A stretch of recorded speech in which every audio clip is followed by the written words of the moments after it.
Pemirsa, terima kasih Anda masih bersama kami.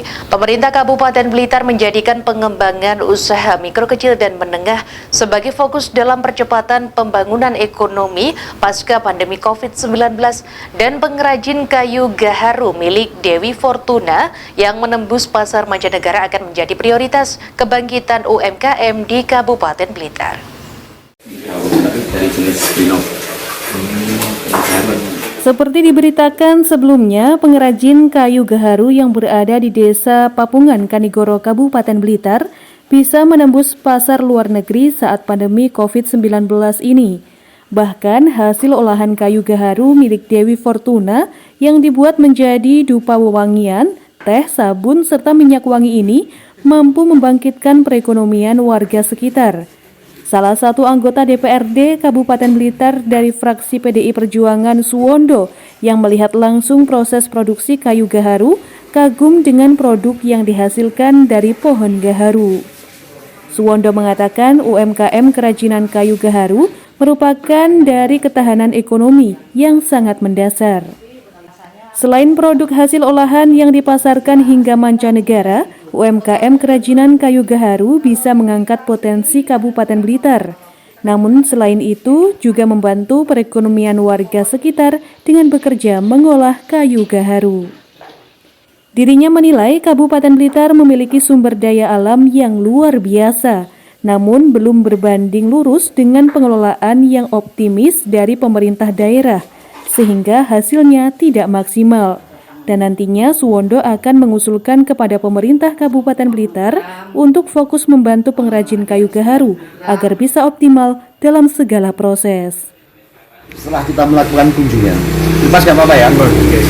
Nah, setelah kita melakukan kunjungan ke sini, ternyata di Blitar itu kan ternyata di Blitar ada pengrajin gaharu, mulai dari pengolahan daunnya, kulit, sampai dengan produk kayunya, sehingga disinilah salah satu potensi, menurut saya salah satu potensi dalam rangka ini menjadi potensi daerah yang spesifik bisa dikembangkan di Kabupaten Blitar, pemberdayaan kepada masyarakat, bagaimana berbudidaya gaharu ini yang kayu ini sangat mempunyai nilai ekonomis yang sangat tinggi, karena kebutuhannya pangsa pasarnya siapapun dari ras apapun, agama apapun, di kelompok mana apapun, itu kalau menurut saya itu kan membutuhkan aroma wangi-wangian, dan itulah yang disukai di tempat-tempat ibadah tentunya.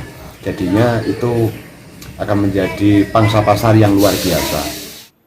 Catur Hakim Yulianto, Kepala Bidang Konservasi dan Sumber Daya Alam Dinas Lingkungan Hidup Kabupaten Blitar, akan mengupayakan kerjasama pemerintah daerah dengan pengrajin kayu gaharu agar sinergis mengangkat potensi Kabupaten Blitar, serta membantu mantan pekerja migran Indonesia untuk belajar mengolah kayu gaharu, serta membantu perekonomian mereka. Melihat dari produksi gaharu di Desa Papungan ini, sebenarnya kalau kita mau jujur bahwa sebenarnya Blitar itu punya potensi untuk pengembangan gaharu, dan itu sebagai salah satu solusi ketika di daerah-daerah yang seharusnya menjadi daerah resapan air dan saat ini masih banyak yang menanami tebu, itu gaharu bisa menjadi solusi bahwa itu bisa menghasilkan, bahkan nilainya nanti kedepannya jauh lebih tinggi daripada nilai tebu itu sendiri. Itu yang pertama. Yang kedua, kita punya banyak purna PMI. Purna PMI ini mereka datang dari luar negeri membeli lahan, namun mereka tidak tahu untuk digunakan apa. Kebetulan kami juga bersinergi dengan Dinas Tenaga Kerja untuk pembinaan PMI. Ini bisa menjadi salah satu solusi di mana PMI itu ketika mereka pulang, mereka punya lahan, bisa ditanami gaharu, bisa mengembangkan gaharu juga, dan bisa dikembangkan bersama dengan teman-teman di sini. Itu harapan kami ke depan. PMI itu bisa sejahtera dan mereka tidak perlu kembali lagi ke negara di mana mereka bekerja. Kerajinan kayu gaharu milik Dewi Fortuna mampu menembus pasar ekspor hingga negara Arab, Eropa, serta Afrika. Namun masih dibutuhkan sumber daya manusia handal yang menguasai pengolahan dan produksi hingga memahami seluk-beluk pemasaran. Dari Blitar, Tim Liputan melaporkan. destilasinya. Jadi teh minyak berwarna hitam dan baunya